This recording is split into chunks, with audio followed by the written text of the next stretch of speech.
Nice that you looking at. Marjorie. Don't forget to subscribe. Marjorie is a song by the American singer-songwriter Taylor Swift from her 9th studio album, Evermore, 2020. She wrote the track with its producer, Aaron Dessner. A tribute to Swift's maternal grandmother, the opera singer Marjorie Finlay. The song features bits of advice that Finlay offered to Swift and touches on her guilt over not knowing Finlay to the fullest. Marjorie is a sentimental ballad that incorporates electronic keyboard arrangement, pizzicato strings, and samples of Finlay's soprano vocals.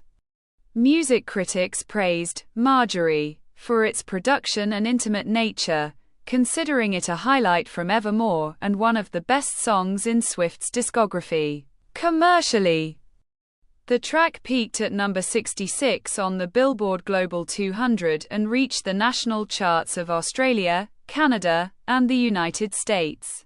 Marjorie was certified platinum in Australia, gold in New Zealand and Brazil, and silver in the United Kingdom. Swift included the track on the set list of the Eras Tour, 2023-2024. Taylor Swift wrote and produced her 8th studio album, Folklore, with Aaron Dessner and Jack Antonoff. Surprise released on July 24, 2020, it was met with critical acclaim and commercial success. The album incorporated new styles for Swift such as indie folk and indie rock, departing from the maximalist pop sound of her previous works. In September 2020, Swift, Antonoff, and Dessner assembled at Long Pond Studio in Hudson Valley to film Folklore, the Long Pond Studio Sessions, a documentary that features Swift performing all of Folklore's tracks and discussing the creative process and inspirations behind the album.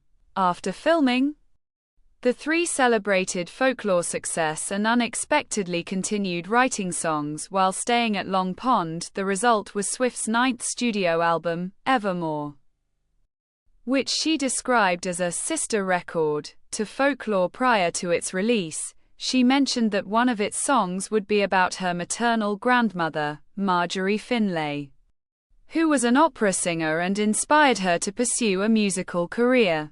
Marjorie was the precursor to Peace, the 15th track on Folklore. The drone in Peace is a sample to that of the bridge of Marjorie.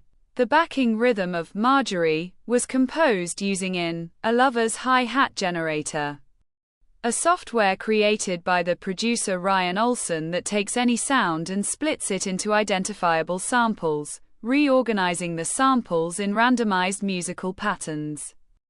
Dessner picked his favorite patterns, looped them, and developed them into an instrumental track.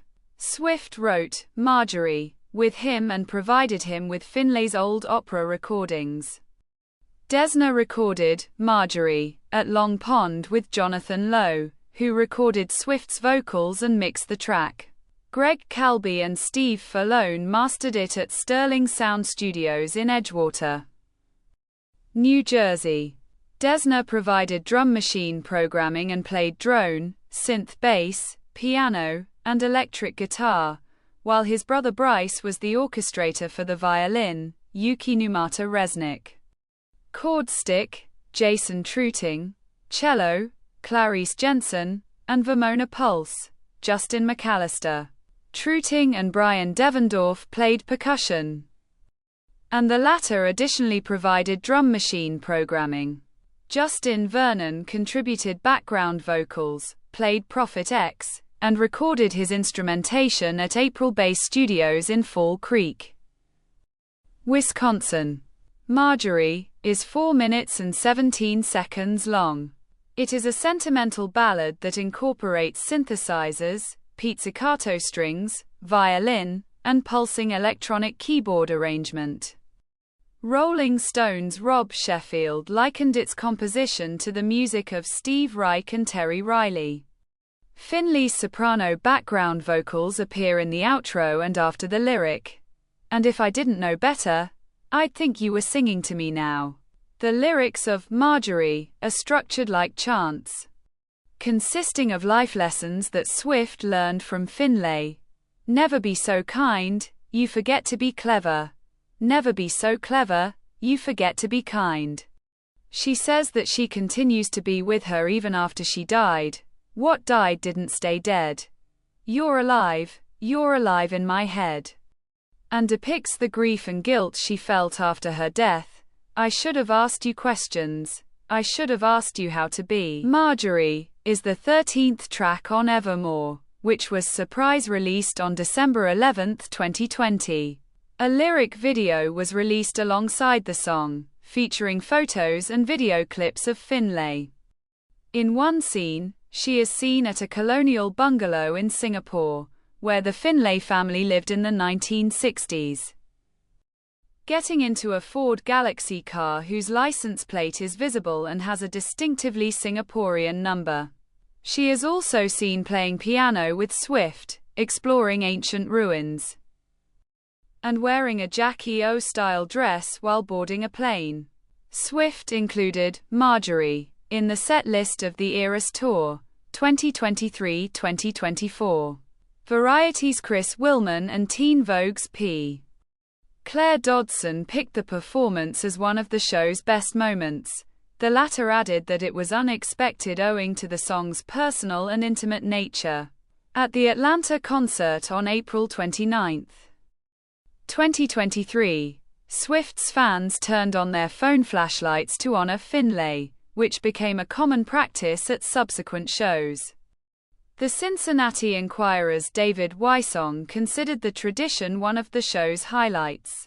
Music critics praised Marjorie for its production and emotionally stirring lyricism. Sheffield and Dodson regarded it as one of the finest instances of Swift's songwriting. Annie Zaleski of the AV Club lauded the track for its heart-wrenching lyricism and anguished production, naming it one of her best songs, and Hannah Milrea of NME thought that it effectively depicts the grief and the complex guilt that is tied with it. Madeline Crone of American Songwriter commended the lofty lyrics paying tribute to Finlay and the vivid imagery it evokes. She found the outro ethereal, aided by Finlay's operatic vocals. Entertainment Weekly's Maura Johnston opined that the whirring synthesizers, strings, and Finlay's fluttery soprano added life to Swift's emotional vocals. And Stephen Erlewine of AllMusic said that Evermore reaches its crescendo on Marjorie. Some critics deemed Marjorie a standout on Evermore and one of Swift's best songs.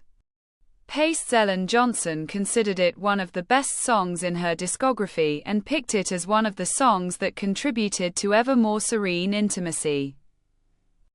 And USA Today's Patrick Ryan selected it as one of the album's highlights.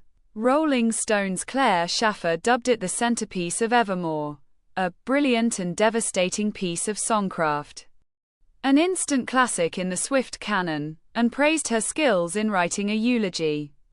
Marjorie appeared in rankings of Swift's discography. Marjorie debuted at number 66 on the Billboard Global 200 chart dated December 26, 2020, in the United States. The track reached number 16 on the Billboard Hot Rock and Alternative Songs chart, number 56 on the Rolling Stone Top 100 chart, and number 75 on the Billboard Hot 100 chart.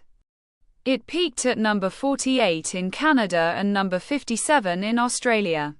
In the United Kingdom, the song reached number 94 on the audio streaming chart.